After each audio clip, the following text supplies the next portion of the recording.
정확히 말하면 2016년 박근혜 정부 시절에 성과연봉제라는 그 임금 체계를 정부에서 강요했던 거기에 이제 공공기관 노동자들이 굉장히 저항을 했었거든요. 공공노동자 입장에서는 이 성과연봉제는 엄청나게 많은 폐단들을 안고 있습니다. 공공 서비스를 제공을 해야 되는데 개인의 평가를 위한 이 수단으로 전락됨으로써 결국은 그 피해자는 국민들한테 돌아간다는 얘기고요. 2016년 6월 18일 여의도에 10만 명이 모였습니다. 여기에 놀란 박근혜 정권 위기감을 느꼈습니다. 그 성과연봉제라는 그런 임금 체계를 노동조합이 수용을 하면 인센티브를 주겠다고 제안을 했습니다. 인센티브. 거부를 했죠. 거부를 했는데 거부를 했음에도 불구하고 일방적으로 월급 통장에 인센티브를 지급을 해버렸어요. 2017년도 5월 달에 문재인 정부가 출범을 하게 됩니다. 공공노동자 스스로가 이 잘못된 정책을 그 결과물을 받았던 이 재원을 우리 스스로가 가진다는 것은 이건 있을 수가 없다. 그래서 저희가 우린 전부 다 이 재원을 다 반납하겠다. 근데 정부는 환수할 법적 근거가 없다는 거예요. 그래서 이제 고민을 했죠. 그럼 어떻게 해야 되느냐. 여러 가지 방안들, 안들을 생각하던 중에 그러면 공익법인을 만들어서 사회적 약자를 위해서 뭔가 사회에 좋은 일을 좀 해보자.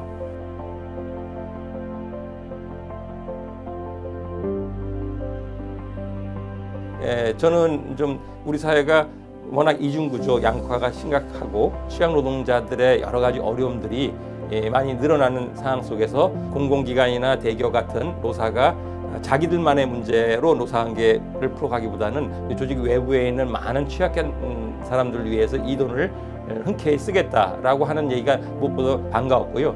처음부터 많은 성과를 내면 얼마나 좋겠습니까? 근데 스스로에 배부를 수는 없다. 수기 기간이 좀 필요하고 서로 간에 많이 발전적 방향을 가기 위한 노력도 필요하고 그래서 그 과정도 좀 필요하다고 봅니다. 처음에는 사실 그런 측면에서 과연 우리가 충분히 그런 어떤 그 차별성을 확보해 가면서 그러한 사업들을 제대로 할 수 있을지 이런 부분에 있어서 그 확신이 없었던 것도 사실입니다. 우리와 같은 재단이 대한민국에 있어 본 적이 없어요. 그래서 우리는 모든 걸 선례가 없는 상태 속에서 뭐 상상력이나 이런 걸 통해서 우리 스스로 만들어내야 했는데 우리 스스로도 경험이 없다 보니까 너무 힘들었습니다. 그럼에도 불구하고 우리들의 이제 어떤 열정, 이걸 만들었던 공공노동자들의 열정들이 결합이 되면서 지금 약 3년 지난 과정 속에서 보면 이제 재단의 어떤 모양이랄까? 시스템, 그다음에 재단이 어떤 일을 해야 할 것인지에 대한 어떤 약간의 같은 감각 이런 정도가 형성된 것 같아요.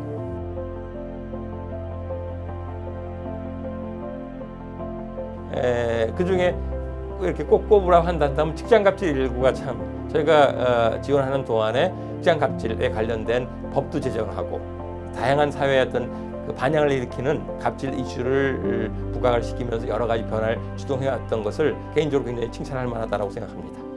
공공기관과의 그 파트너십을 구축해서 추진한 사업 중에서는 철도 역사를 활용해서 이제 어린이집을 조성하는 사업의 경우에는 이 사업이 정부 혁신의 이제 100대 사례로까지 선정이 돼서 좋게 이렇게 평가가 됐고요.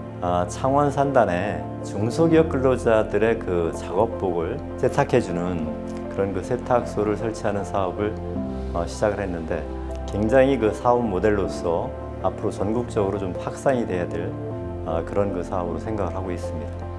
이제 이게 청년 공익 활동가들에 대한 지원 사업이라는 게 있습니다. 활동가들이 많이 있는데 사실상 이 활동가들은 월급도 굉장히 열악하고 그런 분들을 위한 대출 사업입니다.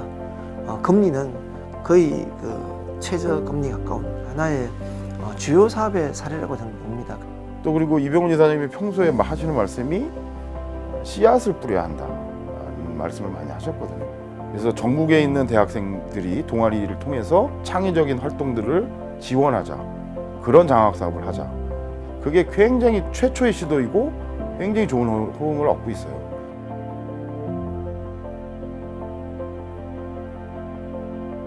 지난 3년은 돌이켜보면 아무것도 없는 곳에서 처음 만들어서 정말 씨를 뿌리고 가꾸고 물 주고 해가지고 그나마 지금 싹이 텄거든요. 그래서 제가 3년을 평가한다면 정말 훌륭하고 멋지다. 그렇게 평가하고 싶습니다. 본격적으로 사업을 추진한 지는 불과 2년 정도밖에 안 됩니다. 그렇게 이제 짧은 시간 동안에 노력해온 그 결과가 지금은 서서히 조금씩 이렇게 나타나고 있어서 그래도 일기의 목적은 어느 정도 이렇게 우리가 달성을 한 게 아닌가라고 생각을 합니다. 이 시대 흐름에 맞는 또 우리 공공노동자로서의 또 역할 또는 거기에 맞는 재단의 역할을 저는 할 수 있다고 보기 때문에 이제는 이 얘기 때는 많은 재단들에 대한 벤치마킹도 좀 필요하다. 우리끼리 아무리 모여서 지혜를 모으려고 해도 한계가 저는 있다고 보거든요. 그 2기 때는 1기 때와 다르게 공공상생기금이라 생각을 한다면 딱 생각날 수 있는 어떤 그런 사업을 할 수 있는 그런 아이템을 만들어내야 될 것 같습니다. 그래서 공공노동자들에게 우리 재단의 어떤 존재 이유, 필요성, 조금 더 욕심보다는 자긍심 이런 것들을 실질적으로 보여주는 3년이 됐으면 좋겠다는 겁니다. 1기에 조성되는 기금을 갖고 우리가 안주하고 거기에 그냥 그 돈만 쓰면 되지가 아니라 2기에 우리 재단을 더 기금으로서 키울 수 있는 그런 식의 일들을 만들어 봐야겠다라는 게 첫 번째 얘기고요. 보다 많은 사람들이 우리가 하는 일에 대해서 인정하고 평가하고 또 재단의 어떤 출연까지 동참할 수 있을지 그런 일들을 지금 계속 고민하고 찾고 이게 이제 2021년서부터 그렇게 시작을 해보려 합니다.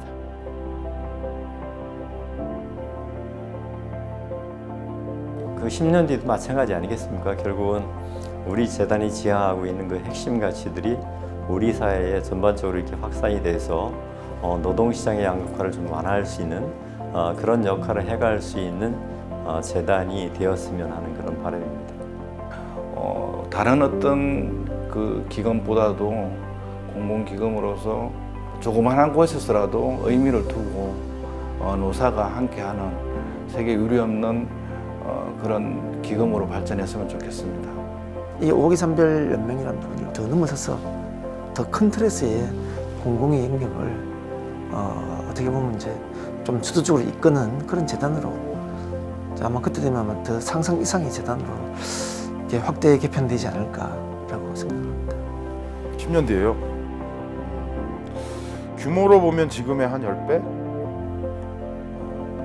사람이나 돈이나 한 10배쯤 커져 있지 않을까. 그러니까 한마디로 얘기하면은 한 10년 뒤쯤에 공공상생연대기금은 수많은 공익재단 중에서 뭐 좀 돋보이는. 독일에는 에버트 재단이 있다. 우리도 못하라는 법이 없잖아요. 우리 대한민국 안에 울타리가 넘어서서 더 많은 사람들한테 따뜻한 변화를 만드는데 또 역할을 할 수 있다면 아마 제 나이로서는 이제 은퇴했을 나이지만은 그런 식으로 무럭무럭 우리 재단이 커나갔다 한다면은 정말 자랑스러울 것 같아요.